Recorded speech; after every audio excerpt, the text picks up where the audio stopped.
अभी नए में 2-4 महीना हुआ इनका आया हुआ ना हो नया भर्ती पहला अरे तो कुछ नया नजर आ रहे हैं हम। सिपाही है हम। अरे तुम्हारे नजर में क्या है? दरोगा जी का लौंडा हूँ। देखिए सर, देखिए क्या कह रहा। चौकीदार, ये तुम्हारा कोई रिश्तेदार है क्या?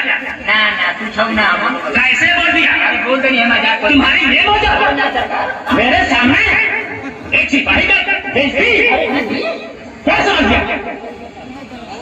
अब ना बोलो अब ना बोलो जो दिखाता वही बोलता। अब ना बोलो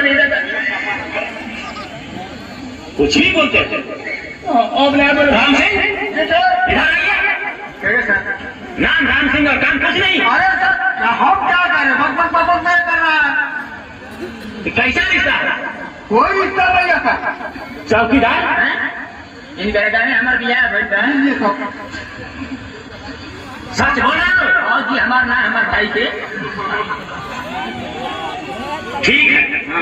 हर आदमी का कहीं ना कहीं शादी होता है। हाँ सब इससे कोई बात नहीं है।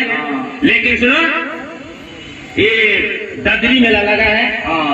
राम सिंह सर इनके साथ जाना होगा। ठीक है। और मेले के अंदर किसी प्रकार की कमी नहीं होनी चाहिए। ठीक है सर। चौकीदार, मैं जो बता रहा हूँ सुन रहे हो? हाँ सुनो तनी। कहाँ तुझे ड्यूटी करना है? मेला में मेले के अंदर भी जगह है। हाँ तुम 1 नंबर पर आओगे और ये 2 नंबर पर आएंगे। 2 नंबर का बुझाते देखिए हर वक्त तो मजाक मैं है। 2 नंबर चौराहे की बात करता हूँ। तुम क्या समझ गए? 2 नंबर पर हम